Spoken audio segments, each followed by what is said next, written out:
Welcome to the mysterious. Here we uncovered every little hidden stone they are hiding. So are you ready to hear the truth? The Holy Grail in the 1930s. A time when the world teetered on the brink of global conflict and legends intertwined with history. This is not just a story of treasure, it's a tale of ambition, obsession, and tragedy. Amid the shadows of looming war, some believed that finding the Grail could alter the course of history itself. Picture it: secret expeditions, coded maps, and a relentless pursuit for the unattainable.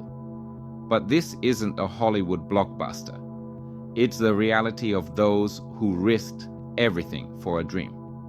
Imagine Indiana Jones, but with a far darker ending, where the quest consumes the seekers, leaving behind a legacy of mystery and loss.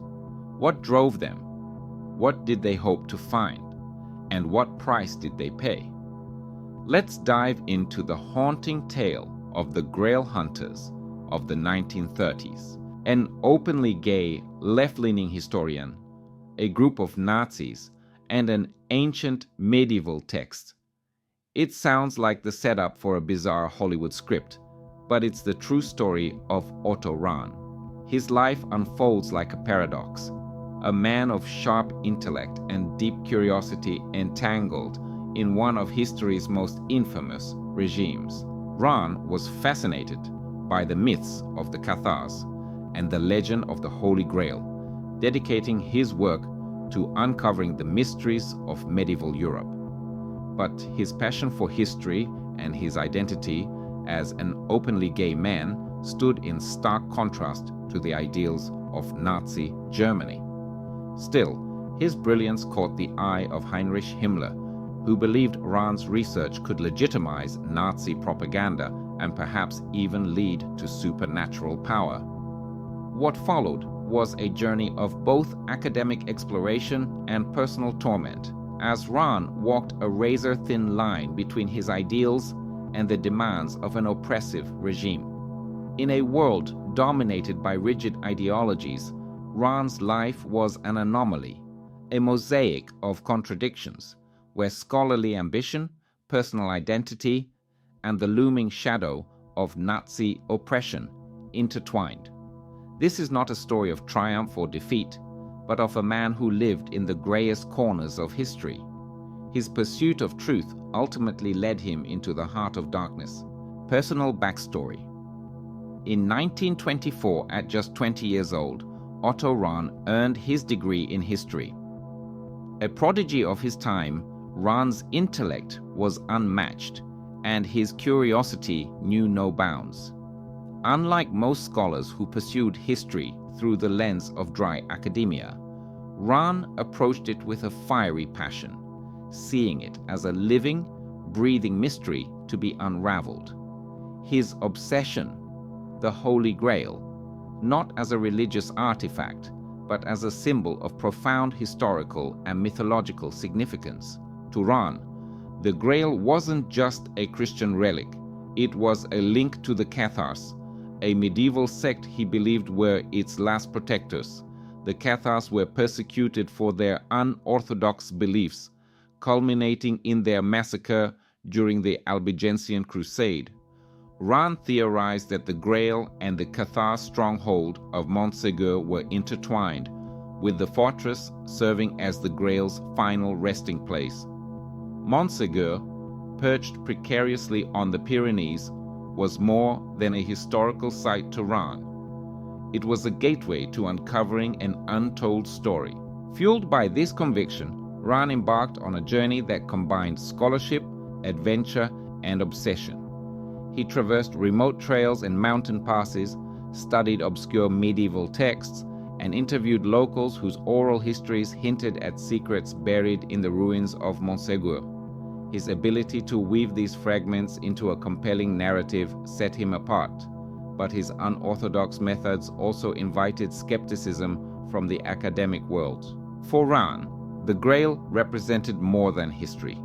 It was a beacon of truth in a chaotic world. His relentless pursuit became deeply personal, shaping his identity and driving his actions. Yet, this quest would also expose him to powerful forces and ideologies, leading him into treacherous territory. Otto Rahn's journey was one of brilliance, obsession, and a yearning for something eternal, a quest that would define his life and legacy. Conflict driven by his desperation to find the Grail, Rahn overlooked the dangers of aligning with the Nazis. Otto Rahn's passion for uncovering the mysteries of history pushed him into dangerous waters. His groundbreaking research and compelling theories about the Cathars and the Holy Grail caught the eye of Heinrich Himmler, the feared head of the SS. Himmler, known for his obsession with the occult and Aryan mythology, saw Rahn's work as a tool to bolster Nazi propaganda. For Rahn, this attention was both an opportunity and a trap. Flattered by the recognition and desperate for resources to continue his quest, he accepted their patronage and joined their ranks. To Himmler, Rahn was more than a historian. He was a potential key to unlocking ancient knowledge that could lend legitimacy to the Nazi regime's twisted worldview. But for Rahn, this alliance was a double-edged sword. As a man who was openly gay and held left-leaning ideals, Rahn's personal beliefs and identity stood in stark opposition to the oppressive ideology of the Nazis. The values he cherished, intellectual freedom, personal authenticity, and historical truth, were incompatible with the regime's brutal, dogmatic policies. His alignment with the SS was not born of loyalty, but of necessity, a Faustian bargain made under the shadow of desperation. It wasn't long before the cracks in this precarious relationship began to show. Rahn's refusal to conform to the Nazi ethos and his growing discomfort with the regime's brutal tactics put him at odds with his benefactors.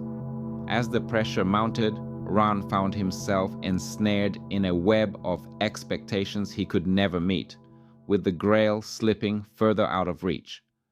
The alliance was doomed from the start, a tragic collision of ambition and ideology that exacted a terrible price, both on Rahn's work and his very soul. Tragic ending Rahn's frozen body was found in the Alps, a chilling and mysterious end to a life defined by brilliance, ambition, and profound contradictions. Official accounts declared his death a suicide, attributing it to despair and a sense of overwhelming failure. But as with much of Otto Rahn's life, the truth is far murkier, shrouded in speculation and unanswered questions. Rahn's path had been fraught with tension, a precarious balance between his academic pursuits and the dark forces he had aligned with to continue them. His relationship with the Nazi regime, born out of desperation, had soured irreparably. His refusal to embrace their ideologies fully, combined with his personal identity as a gay man in a system that vilified him, had made him a target. Whispers of a forced outing from the SS, humiliation, and betrayal only deepened his isolation. The Alps, majestic and indifferent, became the setting for his final chapter. Some believe Rahn sought solace in the mountains, retreating from a world that had crushed his dreams. Others suggest a far more sinister narrative, that his death was orchestrated by the very regime he had reluctantly served. The tragedy of Otto Rahn lies not only in his mysterious death, but in the choices that led him there. A brilliant mind consumed by ambition, a relentless quest for truth turned to ashes, and a life lost to forces beyond his control. Larger mystery: the Nazis never found the Holy Grail, and its location remains a mystery to this day. The quest for the Holy Grail has captivated the imagination of scholars, adventurers, and mystics for centuries. Otto Rahn's story, though tragic, is but one chapter in the vast and enigmatic history of the Grail, a symbol of ultimate knowledge, divine power, or eternal life, depending on who seeks it. For the Nazis, the Grail represented more than myth. It was an object of immense symbolic and ideological importance. Under the direction of Heinrich Himmler, they pursued it with ruthless determination, convinced it could cement their vision of Aryan supremacy. Rahn's research focused on the Cathars and their possible connection to the Grail became a critical piece of this effort. Yet, even with all the resources of the Third Reich, the Grail eluded them, slipping further into the shadows of history. Rahn's personal obsession and the regime's broader ambitions ultimately collided in failure. His life and death serve as a haunting reminder of the perils of pursuing myths with blind fervor. The Grail, as Rahn envisioned it, was not just a physical object but a metaphor for the human longing for transcendence, truth, and meaning. Yet, this longing can become dangerous when it consumes a person or an entire movement. The Grail's enduring mystery lies in its power to inspire and confound. It remains a symbol of humanity's unending curiosity and capacity for imagination. To this day, its location, if it exists at all, remains unknown. Rahn's story is a cautionary tale within this larger narrative, a testament to the dangers of obsession and the timeless allure of the unknown. In chasing the Grail, Rahn sought answers, but what he found instead were the shadows of ambition, mystery, and tragedy. The Holy Grail, in the 1930s, a surreal journey into history, myth, and obsession. During this turbulent era, the world stood on the brink of global conflict, and the Grail, a symbol of divine power, eternal life, or ultimate truth, became a focal point for those seeking to intertwine legend with destiny.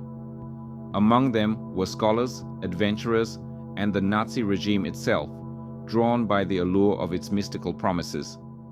For the Nazis, the Grail was not merely a relic, but a potential tool to validate their supremacist ideology and gain mythical power. This pursuit was far from a tale of heroics.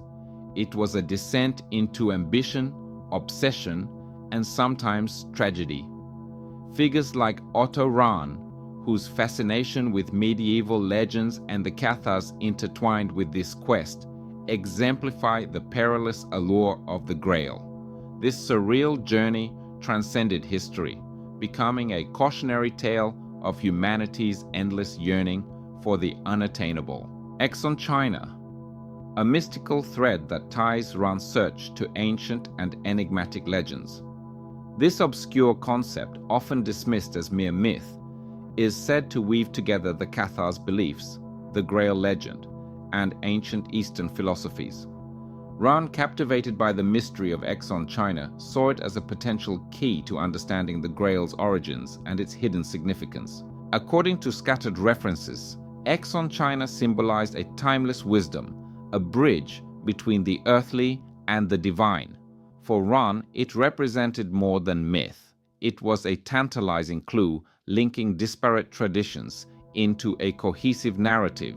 Though its true meaning remains elusive, Exxon China added a layer of mysticism to Rahn's relentless quest, underscoring the universal allure of the unknown. The Witches of Corellia, a nod to the folklore that Rahn intertwined with his Grail quest, blending medieval mysticism and the supernatural. Corellia, a region steeped in ancient legends, was said to be home to powerful sorceresses who guarded esoteric knowledge.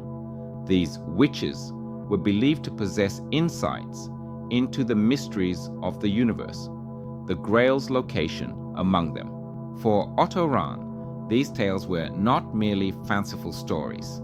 They represented a connection to the Cathars and the Grail's deeper, hidden truths. Rahn wove this folklore into his narrative, suggesting that the witches of Karelia could hold the key to unlocking the Grail's secrets. By blending historical research with folklore, Ran's quest took on a mystical dimension, further illustrating the complex interplay between history, legend, and the supernatural in his relentless search. Ran's life is a haunting tale of brilliance, ambition, and tragedy. It's a stark reminder of how history's darkest chapters are often written by those caught in the crossfire of ideology and obsession. The Grail remains a mystery, but Otto Ran's story ensures we'll never stop searching for answers. If you enjoyed this video, don't forget to hit like and subscribe, and be sure to turn on bell notifications so you don't miss any videos just like this one.